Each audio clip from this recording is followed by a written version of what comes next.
यदि साथीहरु तपाईहरु युट्युबर हुनुहुन्छ, तपाईले वाइटी स्टुडियो एप्लिकेसन तपाईको मोबाइलमा डाउनलोड गर्नुभएको छ, तर तपाईको नोटिफिकेसन यहाँनेरि यो ठाउँमा जहिले पनि 0 देखाउँछ। तपाईको नोटिफिकेसन यहाँनेरि शो नै गर्दैन। तपाईले यहाँबाट कुनै कमेन्ट चाहिँ हेर्न सक्नुहुन्न। अब यस्तो अवस्थामा के गर्न त, कसरी यसलाई अन गर्ने भन्ने कुरा आज म तपाईलाई सिकाउन गइरहेको छु।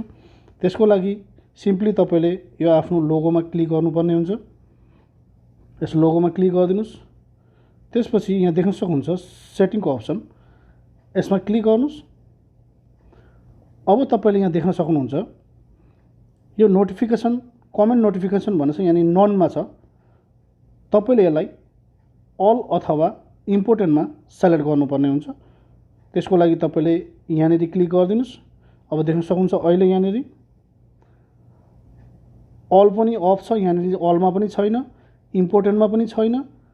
छ केमा भन्दा turn off notification for all comments भन्ने छ। यहाँनेरि यस्तो अवस्थामा रहेको छ।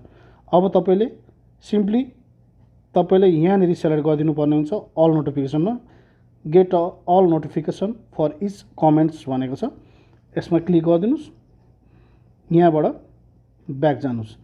देख्न सक्नुहुन्छ साथीहरु यहाँनेरि मेरो अर्को युट्युबबाट मैले यहाँनेरि केही कमेन्ट गरेको छु, अहिले यहाँ आइसकेको छ। देखिसक्नुभयो। अब यहाँ म क्लिक गर्छु। देख्न सक्नुहुन्छ मजाले बेस्ट सुपरमार्केट भनेर मैले गरेको छु। यहाँनेरि देख्न सक्नुहुन्छ यसमा तपाईले कमेन्ट यसरी साथीहरु तपाईको यो अन गर्ने बित्तिकै यसरी कमेन्टहरु यहाँ आउनेछ।